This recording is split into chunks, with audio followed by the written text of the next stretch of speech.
좀 문이 열려지게 하여 주옵소서. 감사드리고 예수님의 이름으로 기도했습니다. 아멘.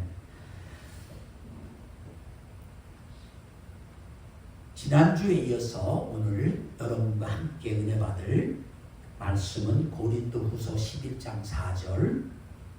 오늘은 지난주에 이어서 지난주는 다른 예수를 전하는 이단에 대해서 공부를 했습니다.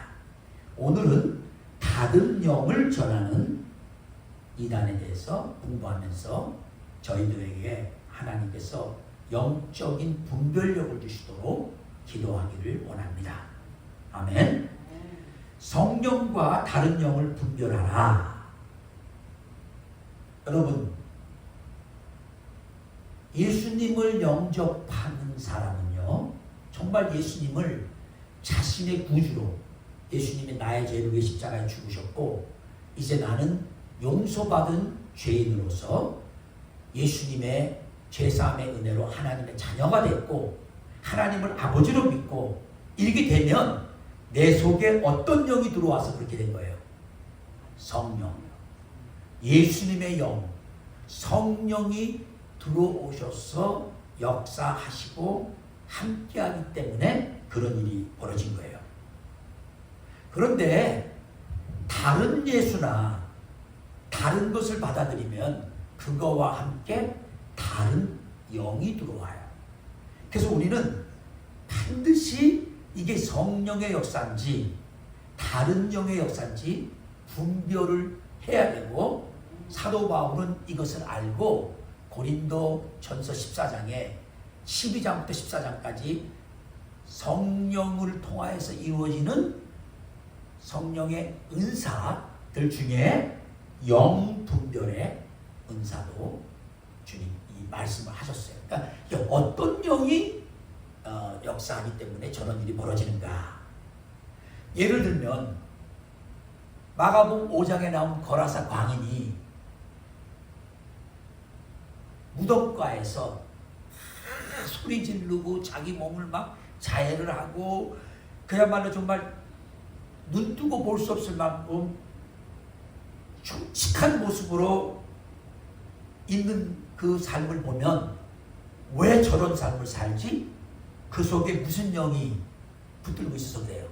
귀신의 영, 악령, 더러운 영이 그를 붙잡고 있기 때문에 그렇다는 거죠. 그럼 여러분, 어떤 사람이 그래요? 뭐 신앙이 있든 없든 우리가 알다시피 어떤 사람이 결혼해서 자기 아내도 있고 자녀들도 있는데 매일 나가서 다른 여자 만나서 바람을 또 피고 그 여자하고도 오래 가는 게 아니라 조금 하다가 또 다른 여자 또 만나고, 그러면 뭐라 그래요? 저 바람 피는 영이, 저 사람으로 하여금 바람을 피게 하는 영이 사로잡고 있어서 저런다.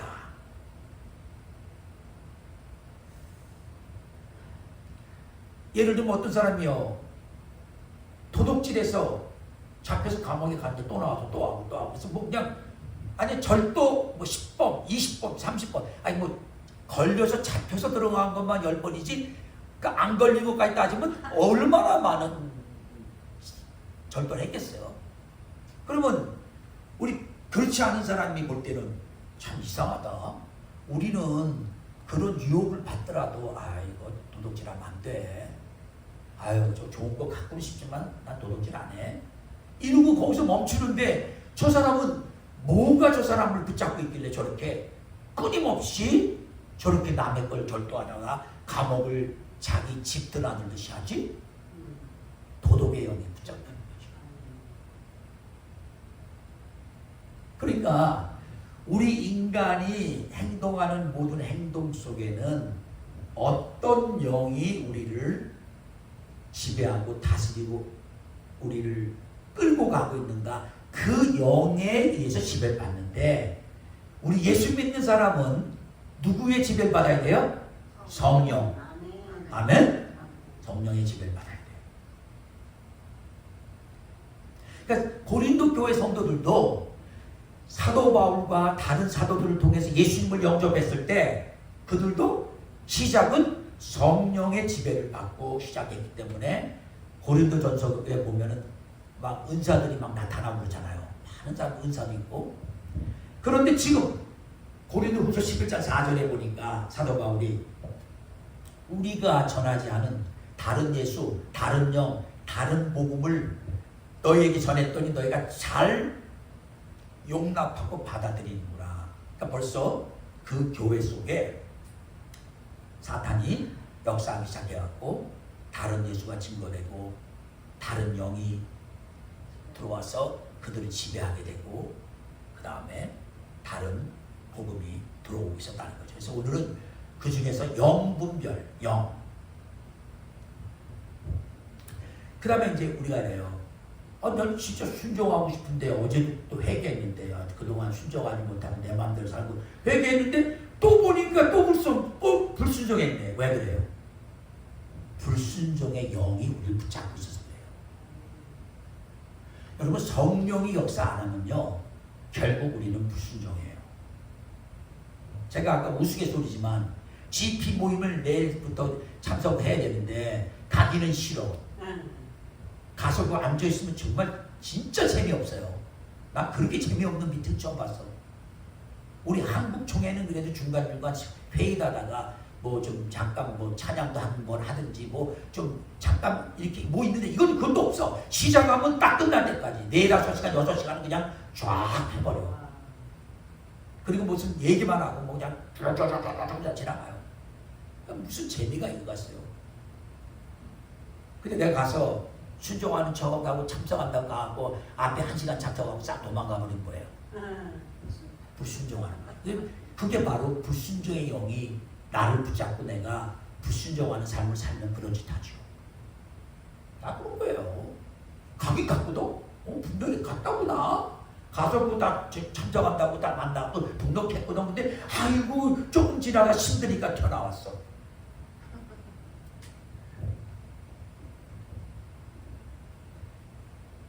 그러니까 우리가 결단하는 다르게 결단하는 거.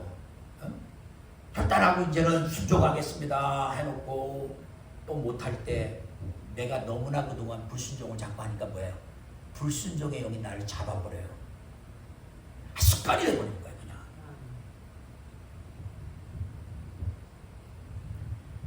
성도 여러분, 오늘 이 시대는 수많은 영적 메시지와 체험, 예언, 환상, 기적의 이름 아래서 성령을 말하고 있습니다.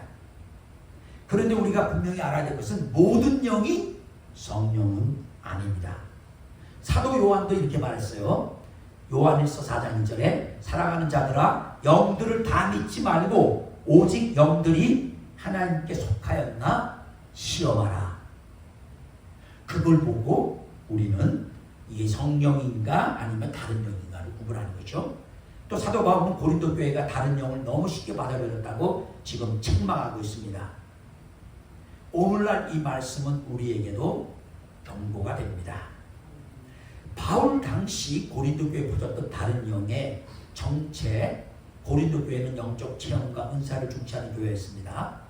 그러면 이들의 열심이 때로는 혼란도 갖고 오고 자만, 교만도 일으키고 이단적 영향에 쉽게 노출되어 있습니다. 그래서 우리가 그때 그들이 살고 있는 시대에 어떤 사상들, 어떤 영들이 많이 그들을 지배했는가 우리가 알아봐야 되는데 그 중에 첫 번째가 뭐냐면요. 헬레니즘과 신비주의, 그 노시즘이라고 하는 영향을 받았어요. 당시 고린도는 그리스도 철학과 신비주의, 특히 영주주의 초기 사상이 퍼져 있었습니다. 이들은 신적인 존재들과 교류한다고 주장하면서 꿈, 환상, 신비 체험을 많이 중시했어요. 그래서 오늘날도 사람들이 정말 예수님의 이름의 능력으로 예수님의 능력으로 병든 자가 병이 나면 정말 그건 맞는데 그 병 낫는 것을 통해서 사람들이 다 반응하고 신기해하고 몰려드니까 가짜로 거예요. 얼마든지 가짜로. 그 분별을 해요. 제가 예수의 능력으로 어떤 사람의 병을 고치고 나서 나가서는 창녀하고 잔다르면 내 속에 역사했던 이 병든 사람 고쳤다는 그 영이 성령의 영이라고 믿을 수 있어요, 없어요? 믿을 수 없어요. 그래서 은사를 사용하는 사람의 실제 삶에서 나타나는 열매도 그렇게 중요한 거예요. 아주 중요해요. 이거 지금 우리가 하나님의 성에 에이지 교단에 대해서 부끄럽지만요, 지금 많은 젊은이들이 에이지 교단을 떠나는 이유들 중에 그들이 지적하는 게 뭐냐면, 초창기 100년 전에 이 에이지가 시작할 때만 해도 진짜 성령의 능력과 역사로 병든 자도 고침받고 귀신도 떠나고 정말 사람들이 이 성령 충만에 사모했는데, 지금은 지도자들이 권력으로 권위주의로 명령하고 지시하고 그런 실제적인 역사는 안 일어나고, 교회들 커져서 막 멋있게 교회도 만들어 놓고 찬양도 그냥 찬양인데 정말 어마어마하게 하고 막 드럼부터 시작해서 음악하는 사람도 20-30명씩 막 나와서 앞에서 무슨 공연하듯이 막 하는데 정말로 성령의 역사는 안 일어나고, 그래서 오히려 많은 젊은이들이 이렇다면 우리는 이런 데에 안 있어 하고 떠난다는 거예요. 그러니까 진짜 성령님이 역사하는지 우리는 봐야 되고 그 분별력을 가져야 되고, 그래서 무조건 어디서 무슨 일이 있다, 아니 뭐 한국에서 뭐 어떤 사람이 태어난 동네인데 거기서 무슨 우물에서 물을 길어다 먹으면 그 물 먹으면 병이 나고, 그걸 눈에 뿌리면 눈이 좋아지고, 그걸 자동차에다 뿌리면 자동차 사고도 안 나고, 정말 한심합니다. 근데 그걸 믿고 거기까지 사오고 뭐 분별력이 없어서 그래요. 정말 분별력이 없어요. 근데 그 분별력이라는 것은 지능하고 달라요. 저 사람 박사학위까지 가져야 되는데, 저 사람 대학원까지 나왔다는데 어떻게 저런 데 빠져? 그거는요, 지식의 문제가 아니에요. 이건 영의 문제이기 때문에 잘못 미혹되거나 잘못되면은 얼마든지 그렇게 된다는 거죠. 그래서 너무 지나치게 뭐 꿈이냐 환상이나 신비 체험만 주장하고 이런 것들이 정말 하나님의 성령이 역사에서 됐는지 안 됐는지 우리가 진짜 분별을 해야 된다. 아멘? 물론 정말 예수님은 죽은 나사로를 어떻게 했어요? 네? 무덤에 썩어서 그 동생들이 아유 주님 냄새가 나요. 썩어서 냄새가 나요.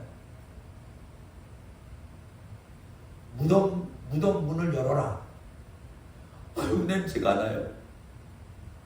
믿으면 영광을 보리라. 열고 준비가 되니까 예수님 거예요. 나사로야 나오라. 정말 죽은 자가 나오는 거죠. 여러분 정말 죽은 자를 살릴 수 있는 것은 예수의 영밖에 없어요. 그런데 이걸 이용해서 얼마든지 마귀는 죽은 자가 아닌데 죽은 것처럼 하고 사람들을 현혹시키려고 해서 죽은 자가 나왔다고 하고 얼마든지 마귀는 우리를 속일 수 있는 거죠. 제가 그 박사과정 공부했던 침례교 신학교 중에 제일 크다는 그 켄터키 루이빌에 있는 서던 베프티스트 디올로지컬 세미나리가 이런 치유나 이런 것을 잘 얘기를 안 하니까 혹시 안 믿는가 해서 제가 거기서 공부할 때 한번 교수님하고 진지하게 대화를 나눴어요. 그러면 우리 그 침례교 서던 베프티스트에 소속된 모든 침례교는 환자가 오면 무조건 의사만 만나라고 기도도 안 해줘요? 그랬더니 아니죠. 당연히 예수님이 고쳐줄 걸 믿고 기도하지요. 그런데 이렇게 들리는 소문에는 침례교회에서는 뭐 그런 걸 인정을 안 한다며요. 그걸 인정하는 게 아니라 사람들이 말하는 예를 들어서 뭐 베닌 집회에서 뭐 어디서 뭐가 다 났다면 그거 갖고 오라고. 그건 믿겠다. 병원에서 내가 암 진단을 받았어. 거기 가서 고쳤다고 그러고 막 그러면 의사 만나서 그 진단 지금 암 진단 받았는데 이번에 기도받고 왔더니 낫다고 그랬으면 다시 진단 받아갖고 낫다는 걸 갖고 오면 믿겠다 이거야. 그냥 말하는 건 못 믿겠다 이거야. 무슨 말인지 이해가세요? 그냥 말하는 거는 얼마나 거짓말들을 많이 하는지 믿을 수가 없다는 거예요. 당연히 암병이 들었던 사람이 진단받아서 암 진단받아서 갖고 있어. 지금 나 무슨 암 4기였어.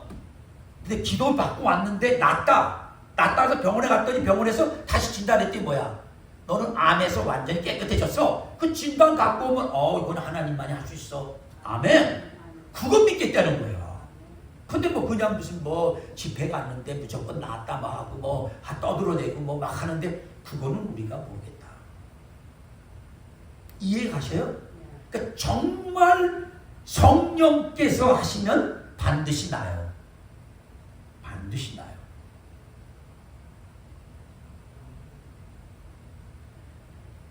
그래서 사도 바울은 그 당시에 헬레니즘이든 뭐 신비주의 사상이든 꿈과 환상 뭐 이런 걸 통해서든 뭐 각각 이상하게 역사하는 그러한 거짓된 영, 미혹의 영, 사탄이 천사처럼 빛의 천사처럼 가장해서 와서 사람들에게 뭘 해가지고 그 다음에 막 이제 혼돈된 거 뭐 이런 것들을 전부 조심하지 않으면 우리는 그냥 보통 생각할 때 귀신 들린 영, 막 이상한 거, 막 이런 걸 금방 알아. 그 외 모든 영이 그렇게 우리가 보기에 눈에 보기에 진짜 이상하게 그렇게 안 하죠. 어떤 사람이 은혜를 받았다는데 뭐 말만 하면 노노하면 뭐예요? 은혜 받았다는데 교회 와서 교회에서 목사님이 이렇게 기도합시다 이렇게 합시다 하는데 계속 노만 하면 뭐야? 뭐 좀 이상한 은혜를 받았네. 이상한 은혜 받은 거죠. 그리고 자기는 다 맞다고 그러는 사람 거예요. 내가 하는 건 다 맞아. 그것도 좀 이상한 영이 아니에요?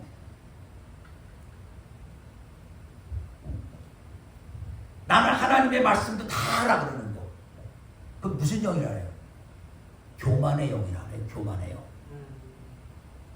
이 교만의 영이 들어가면요, 진짜 말 그대로 자기가 뭐예요? 자기가 최고인 거야.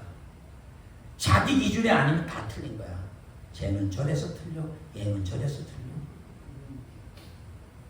그 다음에 그 당시 다시 돌아갑니다. 이제 그 당시에 거짓 사도들이 있었어요. 영적 체험을 선동하는 자들이 있었어요. 그들을 바울은 고린도후서 11장 13절부터 15절에서 우리가 오늘 공부하는 건 4절이지만 그 뒤에 보면 거짓 사도다, 속이는 일꾼들이라 이렇게 불러요. 이들이 고린도에 들어와 자신을 그리스도의 사도라고 주장하고 말하고 있는 거예요.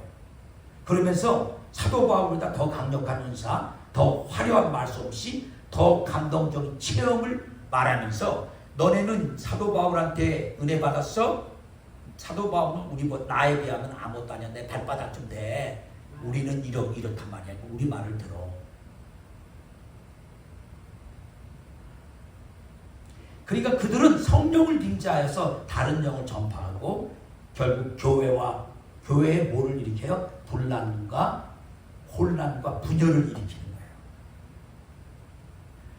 어떤 경우는요, 교회를 혼란스럽게 만들고 분열 있게 만든다면 그것은 무슨 영이에요? 다른 영인 거예요. 성령은 분열을 원치 않아요. 성령은 잘못됐으면 회개하길 원해요. 그래서 고린도후서 11장 3절에 이러한 자들은 거짓 사도요 속이는 일꾼이니 자기를 그리스도의 사도로 가장하는 자들이라. 아니 이렇게 다른 영을 벌치는 사람들이 나는 다른 영을 갖고 왔소이다. 이러면 금방 알 텐데 다들 뭐라 그래요? 나도 그리스도의 사도다. 예수님의 사도, 예수님의 제자다. 이제 이게 문제인 거예요. 그 다음에 방언과 예언의 남용. 이것도 굉장히 중요해. 생각해 볼 문제예요. 고린도 14장에서 바울이 방언과 예언의 은사를 남용하여서 혼란을 초래한 고린도 교회를 바로 잡으면서 그 방언은 언제 해야 된다. 또 방언을 꼭 예배 중에 누가 했다면 방언을 뭐 하는 것이 필요하다고 통변을 해서 그게 뭔 소리를 했는지 딴 사람이 알아듣게 해라. 그 다음에 예언을 하되 어떤 사람이 예언을 하고 있는데 하나님께서 다른 사람들에서 어떤 다른 예언을 오면 예언은 다른 예언의 영은 제재한다 이거예요. 그러니까 그 예언하고 그만두고 다른 예언하는 걸 또 들으라. 그러면서 예언의 뜻이 뭐냐면 결국은 우리는 자꾸 점쟁이처럼 점치는 걸 자꾸 생각하려고 해요. 점친다는 게 무슨 말이냐면 우리 아들이 결혼했는데 아들은 날까 딸은 날까 아들인가 딸인가 말해주세요. 우리 아들이 대학을 졸업했는데 무슨 직장을 갖게 되나 결혼할 수 있나 이런 장래 우리 세상에서 사주팔자 보고 점쟁이한테 돈 주고 나서 점치듯이 그런 것을 알고자 하는 것이 예언이 아니에요. 만약에 그런 것을 알고 싶어서 예언을 받는다면 그 동기도 틀렸어요. 또 그렇게 얘기해 주는 것도 예언이 아니에요. 예언은 뭐라고요? 성도 한 사람 한 사람을 edify 해준다고 해요. 이걸 영어로 edify. 빌드업해줘.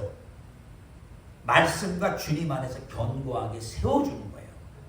그게 뭐냐면 너무 낙담해갖고 지금 예수 믿으면서 핍박도 많고 너무 낙담해서 신앙이 잘못하면 완전히 신앙 버리고 떠날지도 모르는 그런 사람에게 하나님이 너를 얼마나 사랑하시고 너의 그 고통도 다 알고 계시고 당신을 하나님이 이런 가운데 이런 믿음의 연단 통해서 이렇게 축복해 주시려고 한다고 영적인 격려가 되는 이런 에디파이하는 얘기를 해주는 것이 예언이죠. 뭐 아들 낳네, 딸 낳네, 뭐 좋은 직장을 갔네, 무슨 뭐 집을 사네 안 사네, 이 집을 사야 됩니까 안 돼 사야 됩니까? 그래서 그 예언을 마음대로 은사를 남용하는 그런 혼란을 초래한 교회를 바로잡는 일이 고린도서 14장에 있었는데 이들이 방언을 자기 영적 상태의 증표로 삼고 우월감을 누리고요. 질서 없이 말하고 교회를 어린저로 키우고 이렇게 했어요. 그래서 하나님은 무질서의 하나님이 아니요 뭐라고요? 질서의 하나님이고 화평의 하나님이시다. 그러니까 우리가 자꾸 말아요. 저 사람이 은혜 받았대. 어느 사람 하나 왔는데 은혜 받았대. 저 사람이 쪽집게에 하던데 여기 목사님도 계시고 다 교회 질서가 있는데 그냥 그 사람이 왔더니 사람들이 글로 몰려 들어갔고 떠들어대고 시끄럽고 뒤에서 수군대고 바로 알아야 돼요. 이거는 벌써 사탄의 역사구나. 다른 영이 들어왔구나. 정말 그 사람이 성령을 통해서 예언의 은사를 받으면요 교회에 들어왔으면 누구의 허락을 받고 그거를 해야 돼요? 한번 말해보세요. 누구 허락을 받아야 돼요? 담임 목사님한테 허락을 받고 담임 목사님 기도해보고 우리 교회에 그것이 필요하다. 그렇지 않고 뒤로 만나 누구 만나 몰래 너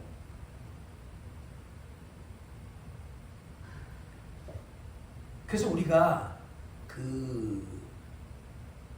얼마든지 우리가 알게 모르게 교회 속으로 다른 영이 들어와서 역사할 수 있는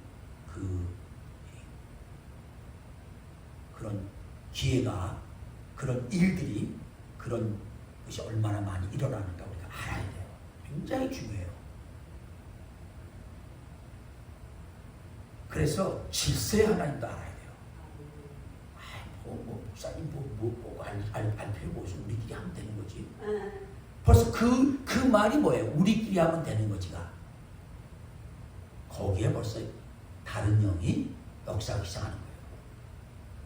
아니 교회 내에서 담임 목사님 모르게 몰래 뺑쳐놓고 저자 밀어놓고 자기들끼리만 하는 게 그게 하나님이 원하시는 거겠어요? 그건 상식적으로 벌써 아니야. 가정에서도 뭐예요? 아빠 몰라도 돼. 우리끼리만 하면 돼.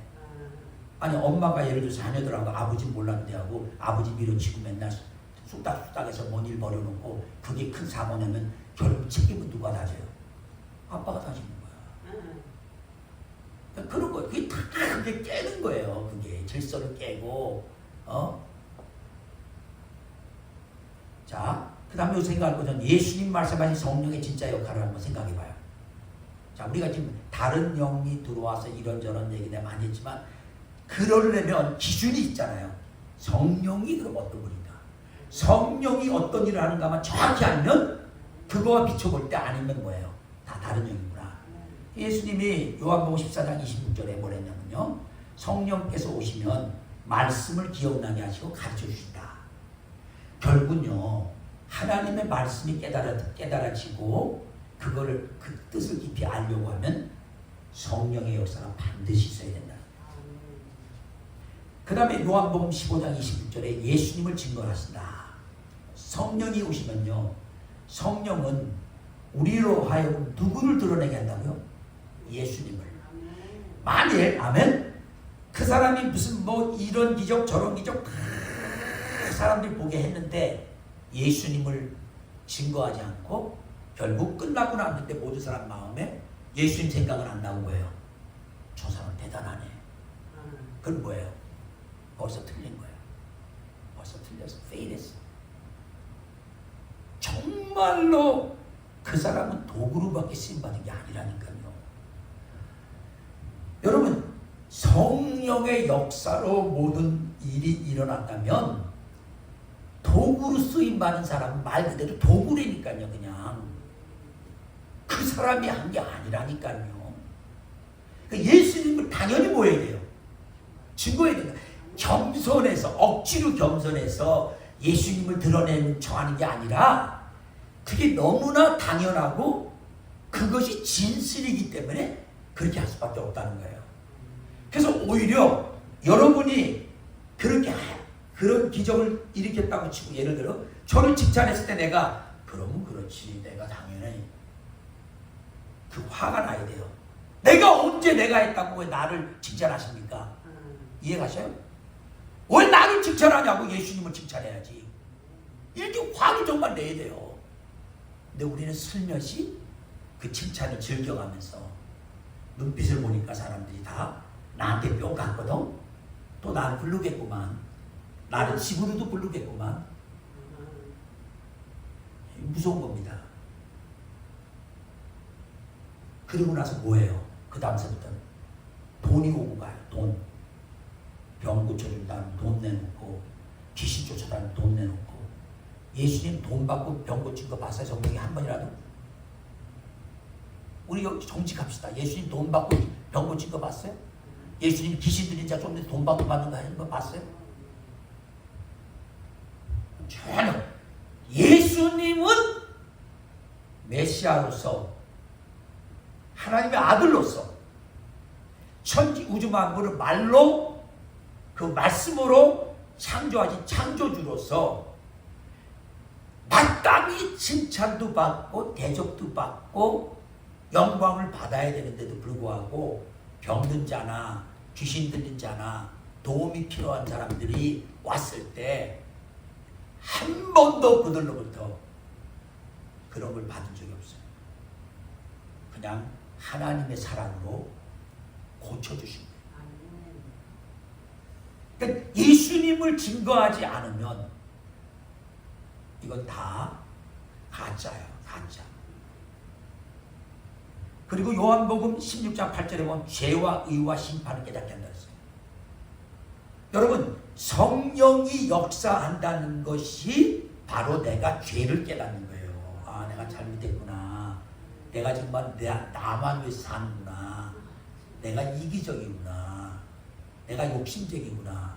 근데 많은 사람들이요, 자기가 욕심쟁이고 이기적인 게 너무나 분명한데 그거조차도, 너무 분명한 것조차도 인정 안 하고 끝까지 자기는 잘못 없고 끝까지 자기는 희생적이고 끝까지 자기는 그렇다고 하는 사람이, 그것도 예수 믿는 사람 중에 너무 많다는 거예요. 안 믿는 사람들이는 거야. 뭐 세상 악한 영 때문에 그렇다고 쳐요. 예수 믿는다고 하면서도 그런 사람들이 허다해요. 허다해요. 그리고 그건 괜찮을 줄 알아. 당연히. 아니에요. 정말 성령의 역사하는 삶 속에 있으면 깨닫게 돼 있어요. 내가 잘못했구나. 내가 정말 잘못했구나. 죄를 깨닫습니다. 아이고, 이건 내가 하는 불이구나. 아유, 내가 지금 분명히 있다 생각이 딴 사람들이 모르는데 나는 이게 잘했다고 했는데 모르게 이게 예수님의 눈으로 보니까 이건 불의를 해간 거네. 아이고, 이건 예수님은 믿음을 보시는데 나는 믿음으로 한 게 아니라 사람들이 어떻게 나를 보나, 사람들이 나한테 칭찬하나 안 하나, 사람들이 어떻게 하나, 요거 보고 했구나. 아유, 이거 이런 것들이 다 성령이 비춰줘서 성령이 깨닫게 할 때만 아는 거예요. 여러분, 심판 아무리 말한다고 심판을 두려워해요, 사람들이? 끝도 없도 안 합니다. 그래? 불심판이 있어? 그래, 나는 안 받을 테니까 너나 받아라. 그리고 안 믿어요. 심판도, 심판이 얼마나 무서운가를 아는 것도 그걸 알게 깨닫게 해주는 성령의 역사를 몰라요. 전혀 모릅니다. 여러분, 정말 우리는요, 성령의 역사, 제대로 된 성령의 역사할 때 일어난 일들을 우리가 알아야 돼요. 결국은 성령은 진리로 우리를 인도하고 앞으로 주님 안에서 일어날 장례를 알려주시면서 결국 요한복음 16장 14절처럼 예수님의 영광을 드러내는 그런 삶을 살게 하십니다. 아멘. 그래서 요약하라면 정말 성령의 역사는 말씀을 중심, 예수님 영광함께 하고 우리로 하여금 회개하고 거룩한 삶을 살도록 이끌어 주신 거예요. 이거와 반대되는 모든 것은 거짓 영이에요. 이건 전부 다른 영이에요. 결국 이 모든 걸 뺏고 우리 자신을 높이고 혼란하게 만들고 우리를 미혹하고 욕심쟁이가 되게 하고 죄도 깨닫지 못하고 자기는 의롭다고 하고 그냥 뭐 아주 완전히 불순하석하죠. 죄를 져가면서도 뭘 하냐고, 이런 건 죄도 아니라고.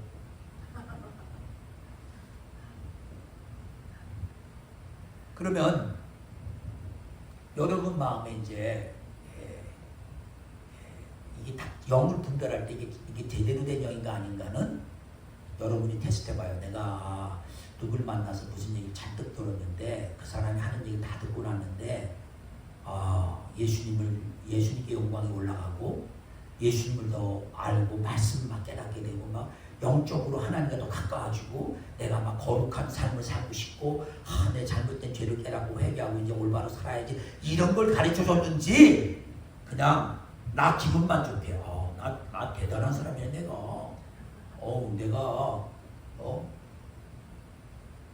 그래서 지금 많은 분들이 미국에서 가장 크다는 조엘 오스틴 목사님이 신고하는 휴스턴 레이크우드 처치를 걱정하는 이유가 그거예요. 거기 설교는 다 뭐예요? 나 잘되고 나 으쌰하고 예수님의 뭐 십자가 뭐 이런 거 하고 회개 이런 거 하면 거리가 멀어. 결국 그런 설교만 계속 듣다 본 거예요. 나도 모르게 그런 쪽으로 가는 거예요.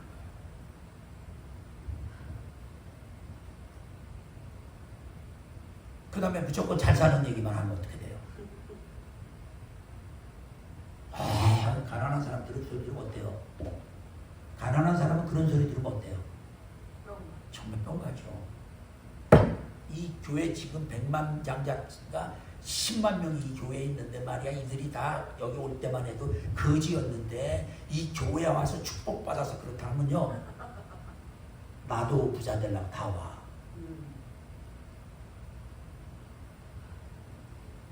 예수님이 우리 보고 부자 되라는 걸 가르쳐주는 그런 성령을 주셨으면 예수님의 12제자가 다 뭐하고 죽었어요? 순교당했어. 부자의 부자 근처도 간 사람이 하나도 없어. 아예 천지를 창조하신 하나님 되시는 예수님은 머리 둘 곳도 없는 삶을 사셔서 이 땅에서. 이거 굉장히 중요한 거예요. 하나님의 은혜로 부자가 된 거, 그거를 잘못됐다는 말하는 게 아니에요. 부자가 된다, 부자가 되는 쪽에 사람에게 그런 설교만 주면 그런 영이 들어간대. 그래서 그런 영이 들어간 사람은 다른 게 하나도 안 들어오는 거예요. 아, 십자가를 왜 내가 저 예수님이 졌지? 나는 십자가 질 필요 없어. 나는 뭐만 하면 돼? 부자만 되면 돼.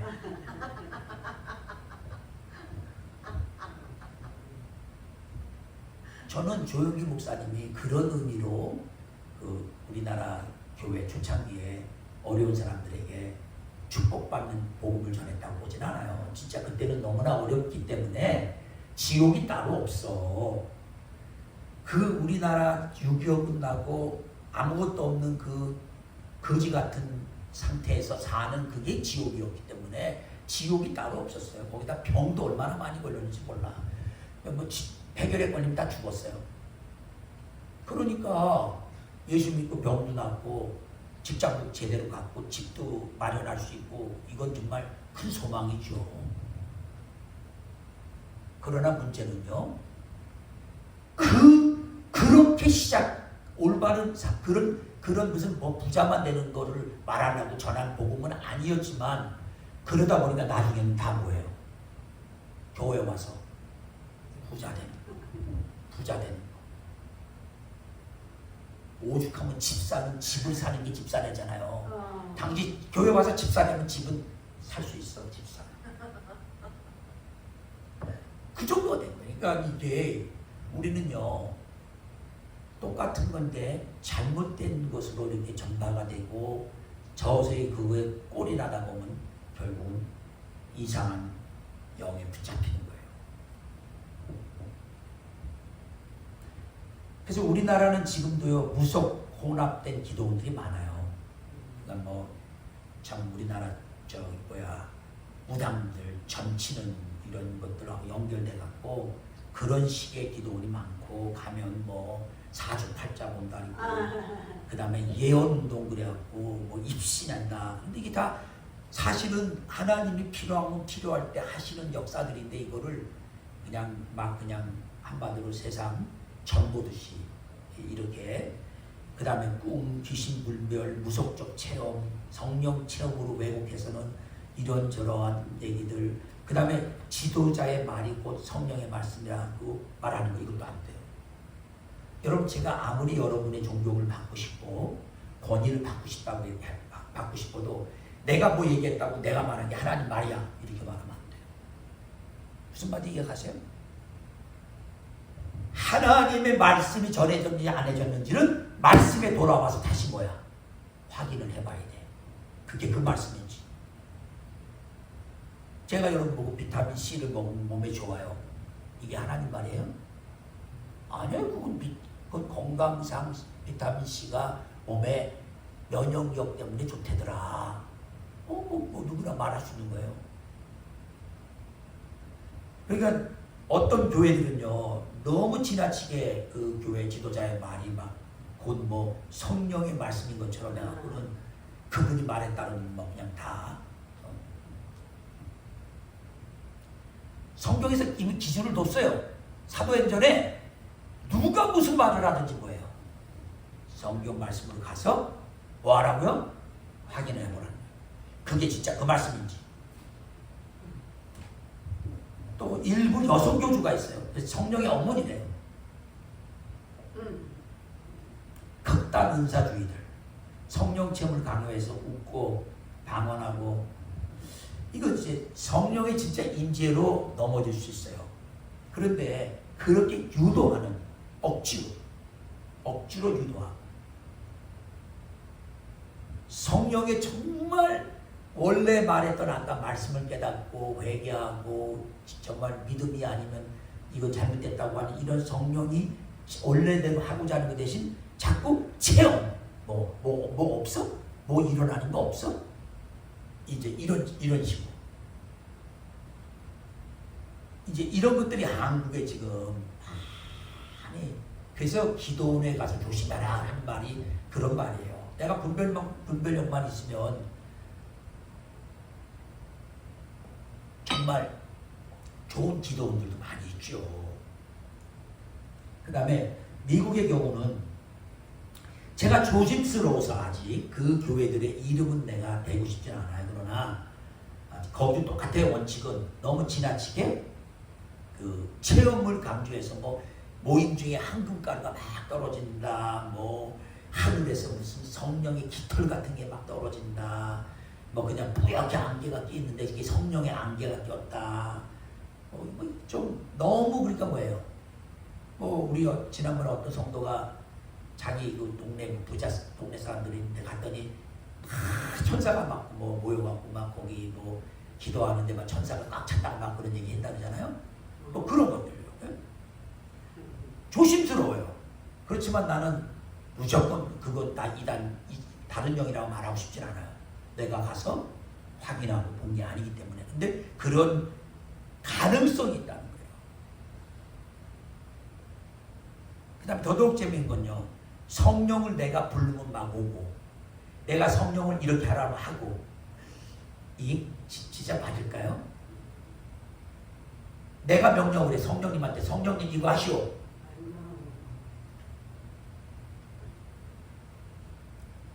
성령님 가시오 이제. 성령님 오시오. 근데 그런 어떤 집회들에서 그렇게 하는 데가 수없이 많은데 그들은 전혀 그걸 그렇게 못 느껴. 그리고 정말 그 지도자가 그렇게 할 때 성령이 오기도 하고 가기도 하고 막 그 지도자가 해달라는 대로 막 역사가 일어나는 줄 알고 다들 껌뻑껌뻑 다 아주 놀래버려요. 그 다음에 어느 곳이든지 환상과 예언, 특히 이제 오늘날은 예수님 재림을 너무 얘기를 하는데 재림에 대해서도 예수님을 얘기하는 게 아니라 뭐야? 666이니 지나치게 그 어떤 좀 뭐랄까 그 힘들고 어렵고 막 그래서 무슨 일이 벌어진다 이제 이래서 어디다가 땅을 사갖고 어디 숨어서 거기다가 뭐야 땅을 깊이 방카를 파고 뭘 짓고 뭐 거기다가 이제 환난이 오면 막 7년 동안 먹고 살 뭐야 음식 다 챙겨놔야 되고 막 그런 거 미리 사야 되고. 근데 놀라운 건요, 되게 그렇게들 쭉 지나치게 막 그런 식의 얘기하는 사람들의 그걸 강조하고 그렇게 했던 지도자들이 결과가 묘하게도 다 뭐예요? 뭐에 빠져요? 돈과 여자 문제를 다 끝나더라 이거예요. 실제적으로 정말 놀랍게도요. 그러니까 그들이 했던 게 다 성령의 역사라고 볼 수 없는 거예요. 그래서 그런 얘기하는 거예요. 자, 그럼 다섯 번째 성령과 다른 영의 분별 기준은 성령의 9가지 열매, 예? 9가지 열매.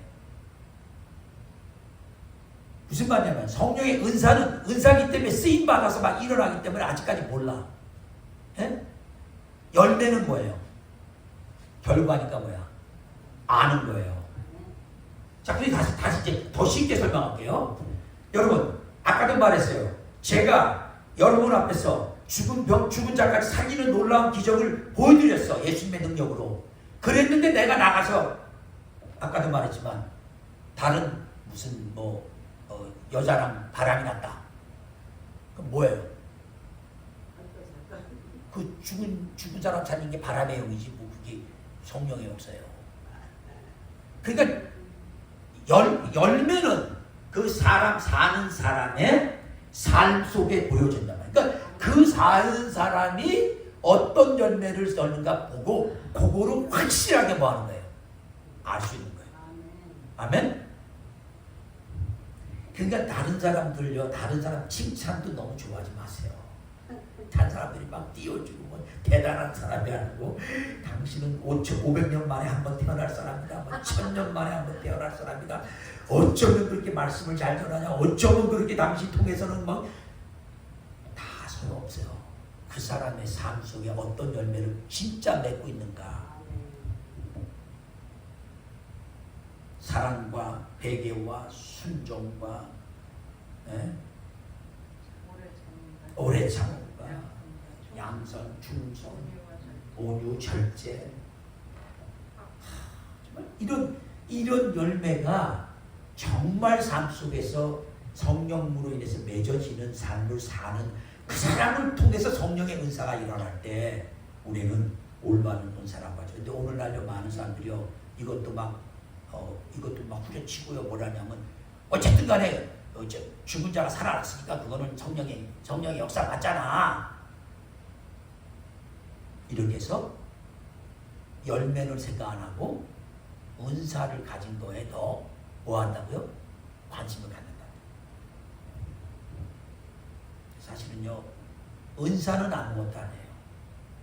은사는 필요하면 하나님이 줬다가도 뺏어가고 뺏어간다고 줬다가 주기도 하고 그 사람 아니면 다른 사람한테 줘서 다른 사람한테 역사하면 되는 거예요. 근데 이 열매는 그 사람의 삶이 성령님으로 인해서 맺혀지는 거기 때문에 가장 중요한 거예요. 아멘. 결론적으로요 영을 시험하고 성령의 길을 따라야 돼요. 바울 당시에도 지금도 교회를 위협하는 가장 교묘한 이단은 다른 영을 성령처럼 전파하는 거예요.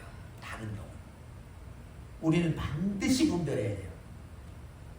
그러나 그들의 마지막은 행위대로 돼요. 고린도후서 11장 5절 15절에 그러므로 사탄의 일꾼들도 자기를 의의 일꾼으로 가장하는 것이 또한 대단한 일이 아니냐. 그들의 마지막은 그 행위대로 되리라.